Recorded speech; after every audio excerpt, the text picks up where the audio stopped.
Last time on Thunderwudgie. Oh my god! Oh no! You did that really quickly. It didn't give me as many questions as I thought it was going to give me. It knew. Reese, That's what's not happening fair, right now? Guys! Oh no! That's it! Podcast is over. I'm done. Never again.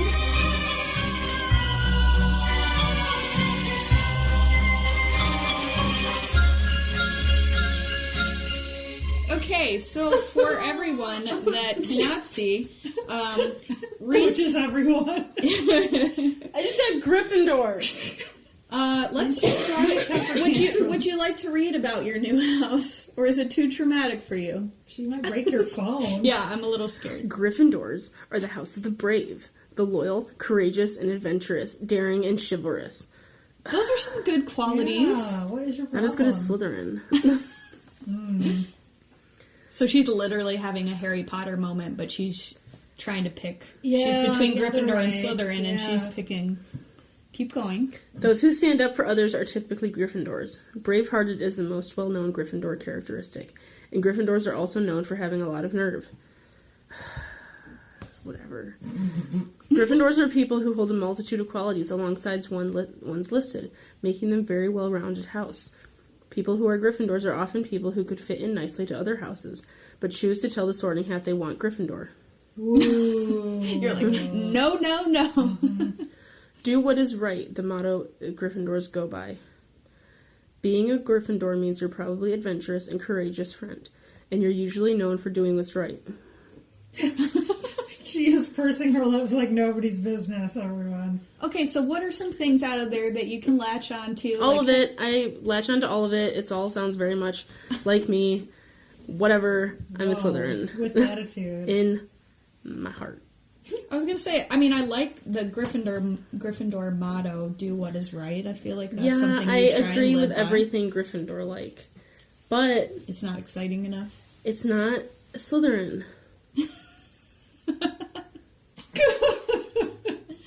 Okay, so thus far we've reviewed so Slytherin, the "Do what is necessary" motto. So this is Gryffindor. So what was I missed the Hufflepuff is "Do what is nice."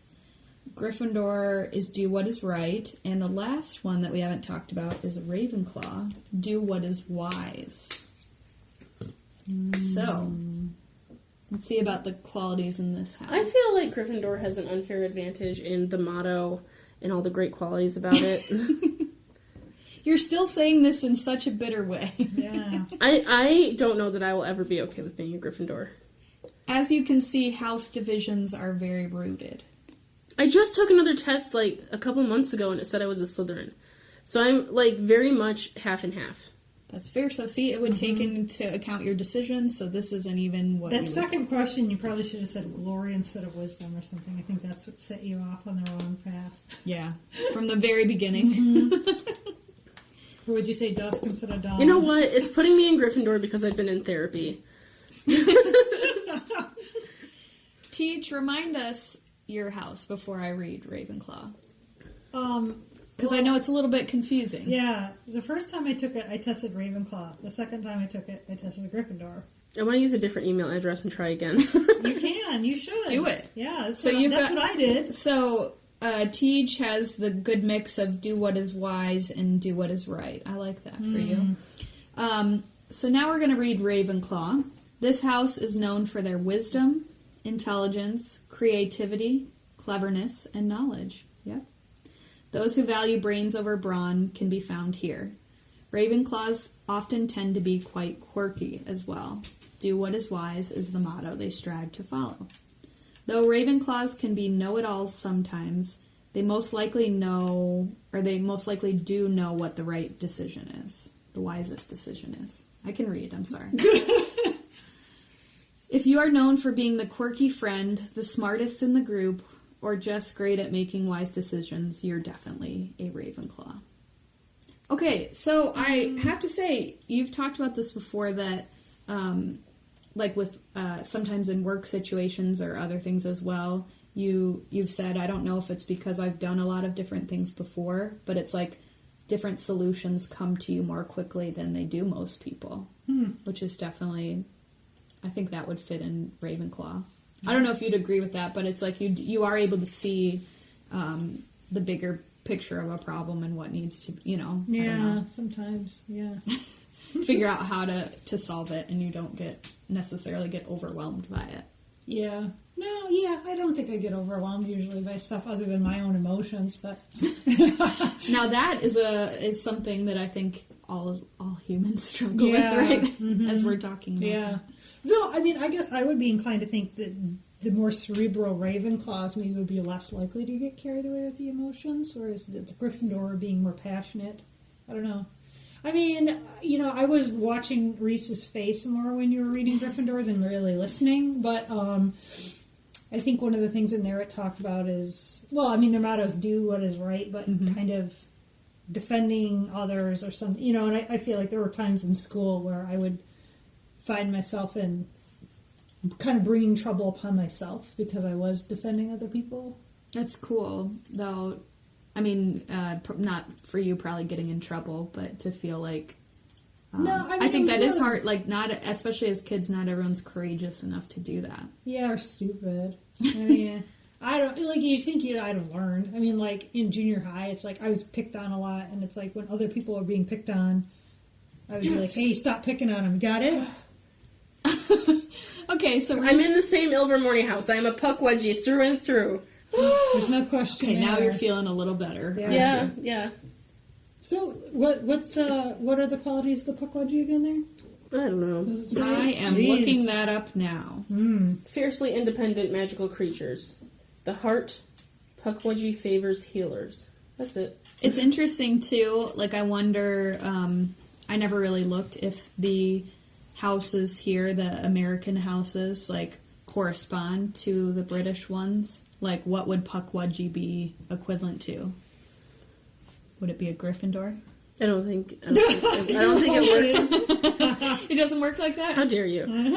How rude. I don't think it works the same way. I'm content. I can learn to be content, I think, with being a SlytherDor.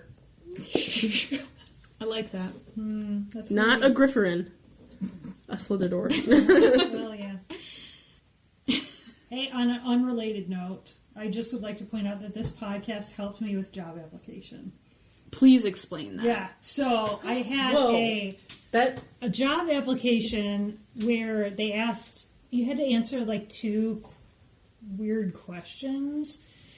One of them was something along the lines of, if Hollywood were to make a movie about your life, what would the name of the movie be, and who would star as you? I was kind of stressing about this, because it's like, what are they going for, and how should I say? And finally I realized I was spending too much time thinking about it. After like 10 minutes, I just needed to get the application done, so I called it Skin of the Basilisk. Because of, I don't know, it was 1 or 2 or 3 episodes ago, and we were talking about the nastiest bean flavors. And so I totally said that's what the autobiographical movie would be called. So explain how that is like your life. If I actually get an interview and they ask, I guess I'll have to come up with a reason. I think I would probably just end up saying, like, it inspires curiosity, and it's a memorable title. So it definitely is a memorable because I feel like there's nothing worse than a movie where you're like, it was called... So I was like, Skin of the Basilisk. You're not going to, like, search for that and find 7 other movies. I feel like there's something meaningful to the shedding of the skin. There's so much you can talk about You there. are so right. I do hope I get an interview. I probably won't. I'm glad I'm helping you now. Yeah, I was going to say, I feel like I haven't had a job interview in a long time because I've been at my employer for a while, but I think about that too, that, they always ask, like, what are your hobbies? And now the podcast is helping me too, because I can... Being awesome. Because I have a hobby now. But at the same point, I feel like then maybe work, if they ever, in a job interview asked you to do... Oh my gosh. There's something going on here while we're having a conversation. I was going to say, if they ever asked me to do a podcast, I'd be in trouble, because I really don't know what I'm doing. That's you not guys true. do. You're great. You would say it can only be a team effort. Yeah. You would just say, I bring the life to the thing. I bring the awesome. I bring picture taking. So Reese, while we were having that conversation, what happened? Yeah. Your I face just The Patronus quiz. And I did not get the Black Mamba. I got the Osprey. Oh my gosh. Which is a bird. A bird of prey, though. What does it say? Does it give you, like... No. Let's find some osprey facts. Just saying. I mean, it has to tell you something. Yeah, I thought this definitely did give you more details. Maybe not. Okay. We're pulling it up here. I can't remember what I got. It was like a black swan or something. The osprey, or more specifically western osprey, also called a sea hawk, river hawk, and fish hawk, is a diurnal, fish-eating bird of prey with a cosmopolitan range. I don't even know what some of this means. There's a lot of big words. But I'm saying it is a bird of prey. It's got... She's going to start crying. It's a large raptor reaching more than 60 centimeters in length and 180 centimeters across the wings. So that's good. It's just like, you know... No. Yeah, please, no. Mm-mm. You gotta... I mean, our listeners are really wondering how you're feeling. Just a lot of moaning and groaning. The feelings right now are just a lot of confusion. A lot of feelings. Did you want this off? Yeah. Unless you have more to do. I don't think she can handle one. No, you don't one turn more. it off. You can just close it. Yeah. I don't think she can handle one more disappointing. I don't know what else is there to do. Your wand. Yeah, I could do my wand. But why? Wow. Oh no. I just feel a lot of confusion right now. Like, who am I? I know I'm a Puckwudgie. Because that's been confirmed twice by the official Pottermore. I was going to say, that's wonderful. You know, this probably just shows that you are kind of at a crossroads in your life in general, right? I mean, where do you want to go? What do you want to do? Right? But this journey has taken a decade. Because, 10 years ago we had Pottermore Beta. Mm-hmm. It's a fun noise. It's happening with my butt. And then we go to Pottermore Regular. And now we have Pottermore. That's the same thing that I forgot my password to. You know what I think it means, though? So you're getting confusing results in Hogwarts, but not in Ilvermorny. So it means that that's where you're supposed to be. You're an American. Mm-hmm. Yeah. I'm an American through and through. Mm-hmm. I've never belonged in Scotland. So, see, that's all it's trying to tell you. Yeah. And you can be proud of that. So Pottermore is saying, get out of here. No, they're saying just go into a different section. Because it's all Pottermore. But I feel like the Puckwudgie is very cool. Yes, I would agree. I really like the Puckwudgie. Yeah. And we've got two Puckwudgies, and Tej is a Thunderbird. Mm-hmm. Which I think we got the coolest ones out of all four. The other one is a... Wampus. There you go. Yep. Is that one some kind of cat? No, lizard. Horny lizard. Bloody lizard. Horned serpent. Or that. Not horny, it's horns. Wampus, Thunderbird, and Puckwudgie. Mm-hmm. Wow, this has just been... Thunderwudgie, ho! It's just been up and down. So many emotions. Yeah. I have to ask Tej, did you feel some of these conflicting emotions when you got Gryffindor and Ravenclaw? Yes. Well, when I got deal with Ravenclaw them? the first time, and I was just like, what? I don't think so. Well, how did I deal with it? She got me a Ravenclaw shirt to help me, deal. I fully believe that you'd be Ravenclaw. Yeah. I thought you would be, and then you took the test, and then you were. Yeah. But my brother got Gryffindor. Then the second time I got Gryffindor. My mom has taken it since and is Ravenclaw. I don't think my dad has. I don't know. I'm okay with it now. I don't have as much of a problem. When I first got it, I felt very I'm not smart enough to be in Ravenclaw. Yes, you are, girl. Yeah. I don't know. I would just like to give some inspiration to Reese from the first Harry Potter book itself. We're going to the very moment that Harry got sworded. Can you read it in a British accent? Oh, maybe I should give it to someone else to do. Do it like Dobby. Oh, God. All right. Am I doing British accent? Or Dobby. Because I'll probably lose it. Yeah. But, How the spirit moves. all right. The last thing Harry saw before the hat dropped over his eyes was the hall full of people, craning to get a good look at him. Next second, he was looking at the black inside of the hat. He waited. Said the difficult voice in his ear. Difficult, very difficult. Plenty of courage, I see. Not a bad mind, either. There's talent. Oh, my goodness, yes. And a nice thirst to prove yourself now. Now, that's interesting. So where shall I put you? Harry gripped the edges of the stool and thought, Not Slytherin, not Slytherin. Not Slytherin, eh? Said the small voice. Are you sure? You could be great, you know. It's all here in your head. And Slytherin will help you on your way to greatness. No doubt about that, no? Well, if you're sure, better be Gryffindor!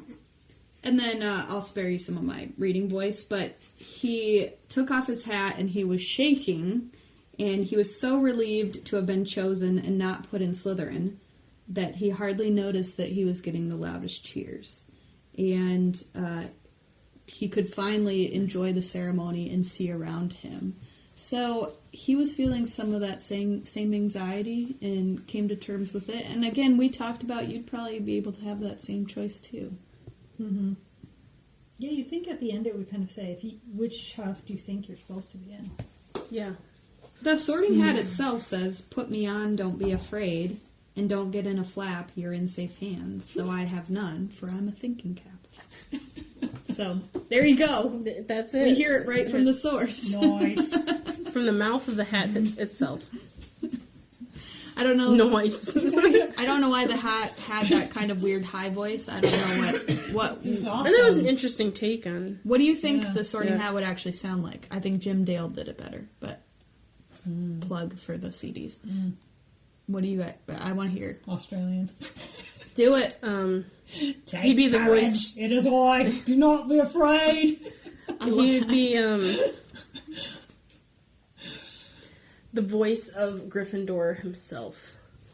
Yeah. But then doesn't that kind of like favor? Well, it's his Well, hat. it is his hat. Oh yeah, because I forgot that. Okay, yep, that makes sense. Right? It's his hat. Mm-hmm. Yeah. But who would be the voice of Gryffindor?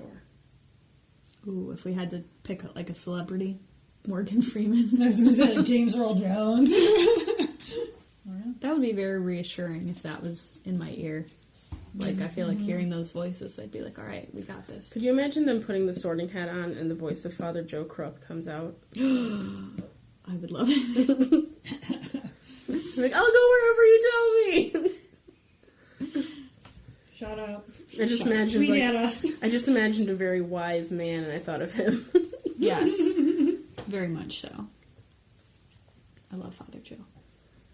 Yeah. Oh, we need to discuss the meaning of life. Oh, yeah, sure. Well, the book you're reading. I don't, or does it tie I'm not into- done yet, so it might explain the meaning of life. But I think I came across it probably while doing some tweeting for... Subject change. Okay, go. And go. I saw somewhere, I don't know if it was on Twitter or somewhere else, that JKR enjoyed the book called The Little White Horse by Elizabeth Gouge, Goudge, So I got it out of the library. I think I ordered it while I was homesick or something and came in. So I'm not done with it yet. It's cute. It's fun. I'll probably tell my brother and sister-in-law about it for the niece and nephews. So you Shout figured out to the niece and nephews. if she liked it, then I mean Yeah, she wrote a pretty good enjoyable book. children's So story. Yeah. yeah. So I what? thought I'd give it a try. So it's a children's story. Mm-hmm. Is it like little children or chapter book or what? What is? It has chapters. It's probably 166 pages. I don't know. And it's called what again? The Little White Horse. It's a low fantasy children's novel, first published in 1946. Wow. Is it pictures? No. Nope. Is the white horse the main character? The main character is a girl named Maria who gets taken to her dad dies, and then she's taken to live at this castle that she knows nothing about, and realizes that she's of some form of royalty and has a job to do and things to do. So it's just kind of fun, and like I said, it's cute, and I think kids would like it a lot. And for me, I'm just kind of like, I wonder how this is going to go. I mean, there's a lot of it. It's like you can tell what's going to happen. It's a kid's book, but it's still really fun. I'm not done yet, so I mean, maybe I'm assuming if J.K. liked it, it's not going to have a big letdown ending. Yeah, but it's just fun. It's just been easy to read. It's fun to read at lunch at work and stuff, just to kind of forget about things for a little while. Yeah, when you guys have the choice, you come home from a long week at work, what kind of books do you like to choose? Because, I've been trying this year to read a few more kind of autobiography and historical fiction, but I really like just kind of fiction books and kind of to sometimes an easy read. But I read a really good book recently that when I was trying to challenge myself and when things were a little slower at work and I wasn't feeling stressed, I read an autobiography, or a biography, on Nelson Mandela. And it was very long but very inspiring, and I just felt well written. I've read some of those kind of books that just, you feel like there's just so much information and it drags, but I thought that one, A Long Walk to Freedom. But normally I would choose more like Harry Potter, or, just try to get some kind of new fiction book. So what do you guys think? I am usually more inclined to be reading just learning things, self-improvement kind of things. I'm reading this book right now called The Creative Curve, or things about productivity and focus and stuff like that. In the last year, I've been trying to be more intentional about doing things just for enjoyment, I think, as we've discussed before. So I have been trying to intentionally read fiction again. So try to make more time for that. And when I'm laying in bed at night, I'll usually read that more than whatever kind of meaty, book on negotiation. I just read. It's not bedtime reading, So, yeah, I like Brandon Sanderson. That's been the fantasy that I've been introduced to. I wasn't a fantasy reader really before, so yeah. What about you? I have been trying to get through the Harry Potter books, but I keep getting sidetracked by other books, so then I never end up finishing anything. But this week I'm trying to finish Harry Potter. And then I just bought another book called The Grace of Enough. I've been trying to read more personal accounts of living the Catholic faith. So not saint oriented or church teaching oriented, but just personal accounts of everyday living. And it's by Haley Stewart, who is a blogger and podcaster. So I was listening to her podcast, which I can't remember the title of. It's Fountains of Carrots. Yep, there you go. That's why. What's it called? Fountains of Carrots. Yep, that's it. You sent it to me. That's how I know. That is a memorable title. Oh. So do you also listen to the podcast? Yeah, so I haven't really listened to her at the podcast, but I've been reading a little bit of the blog. Yep. You like it then? Yeah. Yep. While I was sick, I read Tales of Beetle the Bard per someone's suggestion on Twitter. I was half joking because I tried reading it and could not get through it. Yeah. Because I feel like it's very much, it's for kids. It's silly, yeah. But when I was sick and really tired, and each story is only a couple pages, that was about all I could do. And then I would just kind of pass out. So it worked out. Yeah. The stories are mid. The stuff she writes as Dumbledore, I thought was pretty funny, I think. Yeah. The commentary.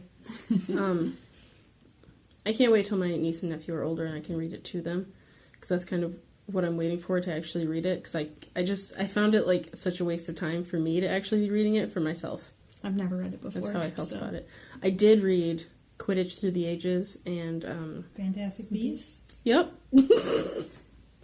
I was like, it was red. It had lots of tears, and then I've never read them either, so I guess those are really I should put really that on. I think I read Fantastic Beasts. I think I read Quidditch Through the Ages. It's just interesting to see, like, their point of view. Mm-hmm. It gives you, like, a different perspective on wizard life. Well, I think it's interesting, too, because Tej was talking about some of the kind of improvement books that she reads, and Reese was talking about some of the kind of Catholic personal accounts, and both of those are improvement in a way, and kind of thinking about those are kind of good stories or books or whatever to kind of read and kind of reflect on your own life. Where I feel like right now I just am looking, for some fun, but it's interesting too. I'd be interested to see how some of these books turn out, the personal accounts of Catholic faith, because I've been on a kick of reading saint books recently, and I find them very inspiring, but it also, at different times, sometimes I feel overwhelmed, like it's kind of reminding me like, whoa, I'm not like that at all, you know? And so, I don't know, just finding a good mix, but... it's hard to know, too, how much of that stuff is transferable if it's from, like, a couple hundred years ago. I think compared that to can get... Yeah, I feel like people are either ready to say, like, oh, I need to do exactly what that saint did, or on the flip side, be like, well, that's so weird, we'd never do that. And it's like, well, there's got to be a balance somewhere. Yeah, I don't really know who... Like, where can you have those kind of conversations or whatever to, like, find that balance, Because I feel like it's just easy to readily embrace everything 100% or to just dismiss it. And neither is right. It's interesting in my parish, we've got some new spaces that have been built, and one of the thoughts was in naming these new rooms that we should pick, some newer saints, like a variety of different saints, but but some that are a little newer that and maybe a blessed for our new gym, but to kind of show some of our school kids, like there continue to be saints in every age, and that's our call to be in this age to be saints our own way. So I think you're right that it is easy at different times to dismiss because they were from a different age, and so I just got to dig a little deeper. Yeah. I think it's easy to get caught up in the idea that we need to be just like the saints we read about, but it's important to find or realize that you have your own mission instead of just emulating a saint. So I think finding inspiration in what they did to continue your personal mission, but not try to emulate what they did. If that makes sense. That does make sense.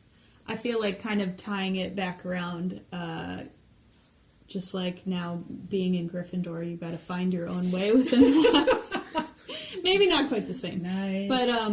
But that is true as we're kind of like thinking about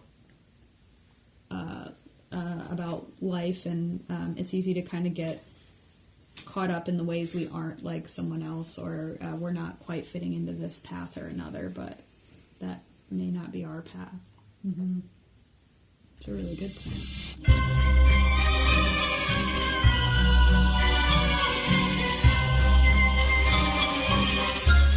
Thunderwudgie is hosted by Reese, Annie, and Tej. We're at Thunderwudgie on Twitter, and you can send us an email via thunderwudgies@gmail.com. Thanks for listening.